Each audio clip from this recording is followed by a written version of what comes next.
So I would like to thank the DCI for taking quick action on my complaints. I have been trying to complain, to do statements and everything with the police, and it's been very difficult. So I even stopped reporting because the domestic violence incidences in my home were so many. Hapa ndio Misiri. Tumekaa hapo. Of course, we have been showing you guys on media like we are the happiest couple in the world. I think that is what narcissists do. But in private, we've had our difficult times in this place. We've had life-threatening time. I don't know whether to call it a trauma bond or what, but I think the society now needs to know that people do not have to go through life-threatening situations so that they stay married. So for me, I have had so many incidences, countless, of domestic violence. You know, hata some of these scars mnaona ni za domestic violence. Nguo yote inajaa damu. So 1st June this year is when I said enough is enough. My family met at Windsor Hotel. I just had written all the things that I feel I can no longer continue living like this, because if I continue like that, I'll just die. So they gave me go ahead, and I looked for a house, and I moved on 9th June. So where I am right now, I am at so much peace. I am happy.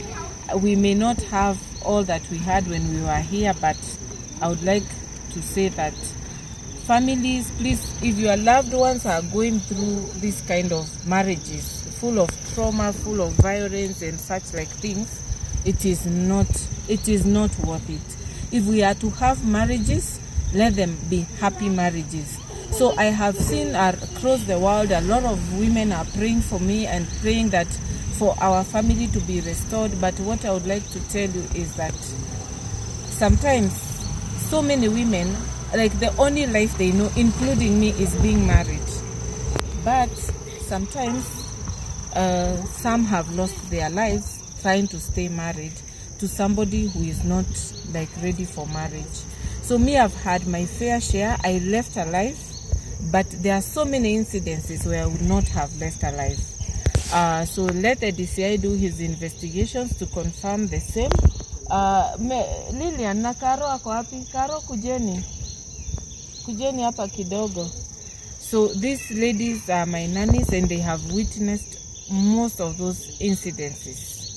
But we thank God, even them, they have been threatened in the process. Wanaambiwa, mnajua witnesses wanapoteanga. So Karo, kujeni hapa. So, you know, if we are to be martyrs of domestic violence, let it be.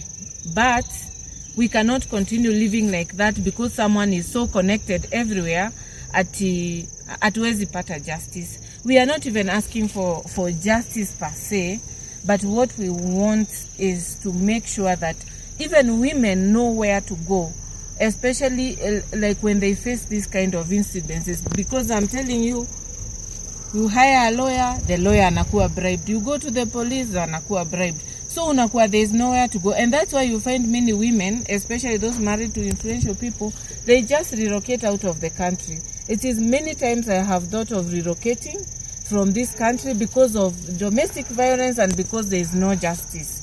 But I don't think ati wamama tuna need to hame Kenya because hatuwezi pata justice. So we are counting on DCI, and we believe that we'll be able to get justice. Even people like this, unakuta wanakuwa threatened because they are witnesses. Na ndio unasikia wanaambiwa watapotea.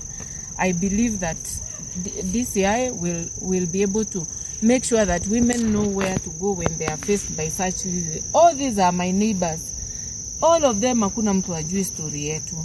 But people are just in silence because hawataki wajue. Ukijulikana umeongea, unaweza jikuta umepotea. Okay. Thank you. For appointing his team to come and do to start the investigations. So the investigations are now starting.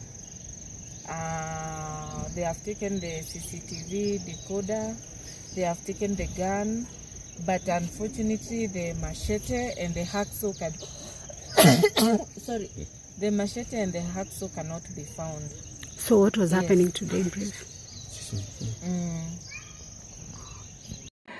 Guys, I want to say something, because I know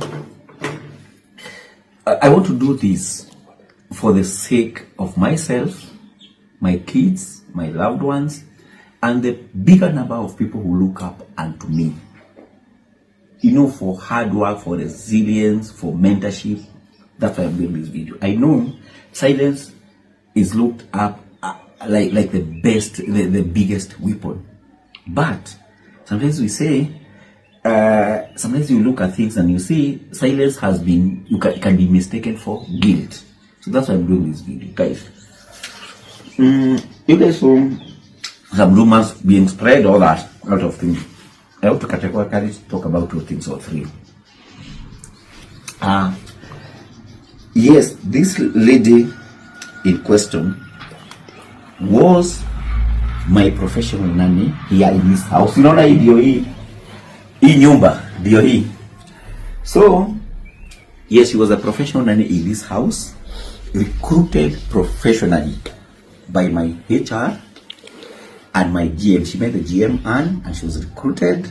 I had some, okay, because there was some JD I wanted for a nanny, because saingine could travel, watoto kufanya homework, so I wanted nanny amesoma, you know, kitu kama hiyo, and that's why she was recruited. Nikapeana JD and she was recruited, and she came here on okay, this was on 14th of I wanted to show you guys. So this is her, was her legal sorry, wacha sitaki muone vitu zingine. This was her JD. This was her legal contract of employment. So at that time, whatever munaona kwa hiyo video happened that morning, and she had been here for a month prior, and had been meeting, and watoto wanakuja wanacheza na wao. She had been meeting with Sarah. Now there had never been an issue. That unfortunate incident happened that morning. I don't know why it happened, but it did, and the lady was hurt. Now she went and reported at Kabu police station. This is the OB. Let me show the OB. It's here. This is the OB. Okay, this one. And the case was filed. In fact, the case that had filed was quite a, I think even some people wanted it to be filed as an attempted murder. But it was filed, whatever was filed. And ikakuwa, after some time, I had to mediate in between. Now, after many meetings, after many begging, an agreement was reached, and the case was withdrawn.